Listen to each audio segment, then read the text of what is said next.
पिता परमेश्वर को धन्यवाद करते हैं आज की सुंदर दोपहर के लिए कि परमेश्वर ने हमें संभाला, जीवित रखा। और आज का विषय में आपके साथ प्रभु के वचन के अनुसार हम लेके आना चाहते हैं। पवित्र आत्मा की अगुवाई में प्रार्थना द्वार खोलती है। करते हैं, प्रभु का धन्यवाद करते हैं कि आज के सुंदर समय के लिए कि परमेश्वर ने आराधना करने के लिए और इस संगति में आने के लिए परमेश्वर ने कृपा किया। सारी बातों में हम प्रभु को महिमा देते हैं। मुझको और मेरे परिवार को प्रभु ने संभाला। साथ ही साथ मैं धन्यवाद देना चाहता हूँ प्रभु के दास पास्टर साजी जी का कि उन्होंने मुझे 5 मिनट बोलने का मौका दिया। प्रभु आपको बहुत आशीष दे। और आए हुए प्रभु के दास को भी हम आदर करते हैं, सम्मान करते हैं। प्रभु आपको बहुत आशीष दे। आमीन, हालेलुया। मैं आपको कुछ वचन बताना चाहता हूँ, केवल 5 मिनट मेरे साथ निकालेंगे जल्दी। प्रेरित काम की पुस्तक उसका 12 अध्याय और 5 पद। गृह में पतरस बंद था, परंतु कलीसिया उसके लिए लव लगाकर परमेश्वर से प्रार्थना कर रही। आइए प्रार्थना करें। प्यारे पिता, प्रभु यीशु मसीह के नाम में हम आपके पास आते हैं। प्रभु ये वचन आपका है। पवित्र आत्मा, हम इसे अपनी बुद्धि से नहीं लेकिन आपकी पवित्र आत्मा के द्वारा आप हमारी अगुवाई करिए। बोलने के लिए आप हमारी सहायता करिए। प्रभु अपने लोगों से आप बात करिए यीशु मसीह के नाम से, आमीन। जैसा कि आप सभी जानते हैं कि अभी हमारे पूरे भारत देश में सताव चल रहा है और कई जगह पर ऐसा हो रहा है कि कई प्रभु के भक्तों को झूठे आरोप में फंसाकर उन्हें जेल में डाला जा रहा है। और अभी आपने सुना होगा झाबुआ के बारे में। वहां पर विरोधियों ने पुतला जलाया और कलीसिया, वहां एक कलीसिया का निर्माण था जिसमें प्रभु के दास इटली से आ रहे थे और उनका उन्होंने विरोध किया और उन्होंने यहाँ धमकी दिया कि आने वाले समय में अगर प्रभु के दास यहाँ पर आते हैं, उद्घाटन होता है, तो हम बहुत बड़ा यहाँ पर भयानक करेंगे, मारेंगे, पीटेंगे मसीह लोग को। और ऐसा आज कई जगहों पे ऐसा हो रहा है। और लेकिन कलीसिया क्या कर रही है इस समय में? इस समय हमें प्रार्थना की जरूरत है। हमें हालेलुया। फिलिप्पी की पुस्तक में प्रभु का वचन कहता है 2 अध्याय में कि जब जब एक मन होकर, एक चित्त होकर हमें प्रार्थना करने की जरूरत है। आमीन, हालेलुया। याकूब की पुस्तक में लिखा है कि धर्मी जन की प्रार्थना के प्रभाव से बहुत कुछ हो सकता है। आमीन। आपको आपकी प्रार्थना पर विश्वास होना चाहिए कि आप जिस खुदा से प्रार्थना कर रहे हैं वो खुदा आपकी मेरी प्रार्थना को सुनेगा। हालेलुया। विश्वास से की गई प्रार्थना आपके लिए एक अद्भुत काम करेगी। आमीन।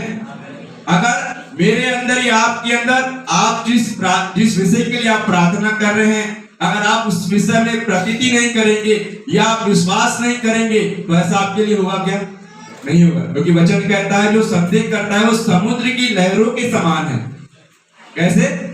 समुद्र की लहरें कैसे समुद्र में आती है और जाती है, पलक मारते ही। जैसे आप पलक मारते हैं ना, वैसे ही समुद्र की लहरें भी है। अगर आपका मेरा विश्वास डगमगाएगा या संदेह आएगा या विश्वास अगर आपके मेरे जीवन में होगा तो हम प्रभु के काम को देख नहीं पाएंगे। हालेलुया। यहां पर आप 12 अध्याय में देखिए, जब पतरस को बंदी गृह में डाल दिया गया उस समय प्रेरित काम में कलीसिया बढ़ी। पतरस के जरिए परमेश्वर ने 3000 लोगों को प्रभु में लाया। लोगों ने मन फिराया, लोगों ने पश्चाताप किया, अपने अपने पापों की क्षमा के लिए बपतिस्मा लिया, लोगों ने पवित्र आत्मा का दान पाया। और एक ही प्रचार में पतरस के द्वारा 3000 लोगों ने क्या किया? मन फिराया। हमें हालेलुया। उसके बाद हम देखते कलीसिया बढ़ती गई, लेकिन जब बढ़ी तो सताव भी होते गया। हालेलुया। और मेरे प्रियो, उस समय कलीसिया चुपचाप नहीं थी। उस समय कलीसिया अपने कामों में व्यस्त नहीं थी। उस समय कलीसिया अपने रिश्तेदारों में शादी विवाह में व्यस्त नहीं थी। लेकिन उस समय कलीसिया प्रभु के चरणों में बैठकर प्रार्थना कर रही थी कि प्रभु तेरा दास पतरस जेल खाने में है, बंदी गृह में है, उसे निकाल। Hallelujah, hallelujah. आज मेरे प्रियो, आपको और मुझको प्रार्थना करने की जरूरत है कि प्रभु तेरे भक्त लोग सताए जा रहे हैं, तेरे भक्त लोग को झूठा झूठा आरोप लगाया जा रहा है। प्रभु आप चुपचाप मत रहिए, आप काम करिए, अपने स्वर्ग दूतों को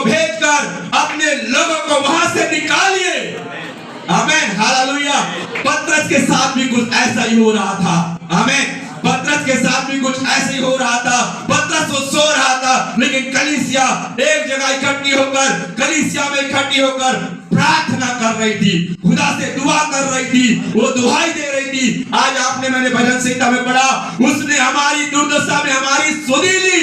उस समय भी कलीसिया के लोग दुर्दशा में पड़े थे। किसी के पास पैसा था, किसी के पास परिस्थिति उनकी अच्छी नहीं थी, फिर भी वो लोग प्रभु के चरणों में बैठकर प्रार्थना कर रहे हैं। आमीन। Hallelujah, hallelujah. पतरस भैया सो रहे हैं इधर, आराम से सो रहे, कोई टेंशन नहीं। हालेलुया। पतरस को तो टेंशन होना चाहिए, अरे मेरे बाद क्या होगा कलीसिया का, अरे मेरे बाद कौन सेवा करेगा, प्रभु क्या मेरा काम इतना ही है क्या। पतरस को तो टेंशन होना था ना, चिंता करना था, लेकिन वो चिंता किया क्या, चुपचाप आराम से लेट गया, सो गया। हालेलुया। और उसको यह बात पता नहीं थी कि कलीसिया उसके लिए प्रार्थना कर रही है। आमीन। Hallelujah, hallelujah. इधर कलीसिया प्रार्थना कर रही है, स्वर्ग का परमेश्वर अपने स्वर्गदूतों को भेजकर उसके जान में उसको जगा रहा है, उठ चल निकल। अरे वो बोल रहा मैं सपना ही देख रहा हूं क्या, हेलो, वो बोल रहा मैं सपना ही देख रहा हूं, कहीं मैं सपने में तो नहीं हूं। कई बार हम भी सपने में जाते कुछ देखते है ना, कई बार स्वर्गीय दर्शन देखते, पर जागते तो हम जैसी वैसी अवस्था में रहते हैं, अब तो सोए हैं। पर इधर कुछ अलग हो रहा था पतरस भैया के साथ। हालेलुया। क्योंकि कलीसिया उसके लिए प्रार्थना कर रही थी। जब आप प्रार्थना करेंगे तो बैयर का पूरा क्षेत्र हिल जाएगा। आमीन। बालाघाट मध्य प्रदेश में आपकी प्रार्थना बेदारी का कारण बन सकती है। आपकी प्रार्थना किसी को छुड़ा सकती है, आपकी प्रार्थना किसी को बचा सकती है, आपकी प्रार्थना लोगों को उनके पापों से उद्धार दिला सकती है, आपकी प्रार्थना लोगों को यीशु के करीब ला सकती है। आमीन। हालेलुया। आपकी प्रार्थना दुनिया को हिला सकती है। आमीन। Hallelujah, hallelujah. क्योंकि कलीसिया प्रार्थना कर रही है। हालेलुया। प्रभु के लोग प्रार्थना कर रहे हैं, चुने हुए दास भक्त प्रार्थना कर रहे हैं, यीशु के लहू से धोए गए प्रभु के बेटा और बेटियां प्रार्थना कर रहे हैं। इसलिए कुछ होगा आपके साथ, आपके जीवन में, आपके परिवार में। आमीन। हालेलुया। परिस्थितियों को देखकर डरे नहीं, लेकिन उसका सामना करें। यीशु अगर परिस्थितियों को देखकर डर जाता, मेरे को प्रभु का काम नहीं करना है, मेरे को क्रूस में बलिदान नहीं होना है, मुझे कोड़े नहीं खाना है। अगर यीशु सोचता तो आपका मेरा उद्धार होता क्या? क्या यीशु मसीह यहां पर नहीं आते तो आप और मैं इतने सारे लोग भिन्न भिन्न जाति से हम प्रभु के पास आते क्या? नहीं आते। हो सकता है कई लोग तो मर जाते, हो सकता है कई लोग बीमारी में पड़े पड़े चले जाते, पर प्रभु ने आप पर कृपा किया। परमेश्वर की योजना थी, क्योंकि यीशु मसीह भी प्रार्थना कर रहे थे। हालेलुया। अद्भुत काम होने के लिए प्रार्थना कर रहे थे, उस दर्द को सहने के लिए प्रार्थना कर रहे थे, गत्सेमनी बाग में प्रभु प्रार्थना कर रहे थे। हालेलुया। क्रूस की मृत्यु को सहने के लिए यीशु मसीह प्रार्थना कर रहे थे। और जब यीशु मसीह प्रार्थना करता है, यीशु मसीह के बोलने से सब कुछ हो जाता है। तो कलीसिया जब प्रार्थना करेगी तो आपके बोलने से ये बाहर हटेगा कि नहीं? कलीसिया में बेदारी आएगी कि नहीं? हमारे इंडिया में बेदारी आएगी कि नहीं? लोग जागृत होंगे कि नहीं? जब प्रार्थना करेंगे, जब दुआ करेंगे। पतरस को परमेश्वर ने दूध बेचकर उसे बंदीगृह से निकाल डाला, तो आपको और हम सभी को भी परमेश्वर हर एक परिस्थितियों से बाहर निकालने की सामर्थ्य रखते हैं। Hallelujah, hallelujah.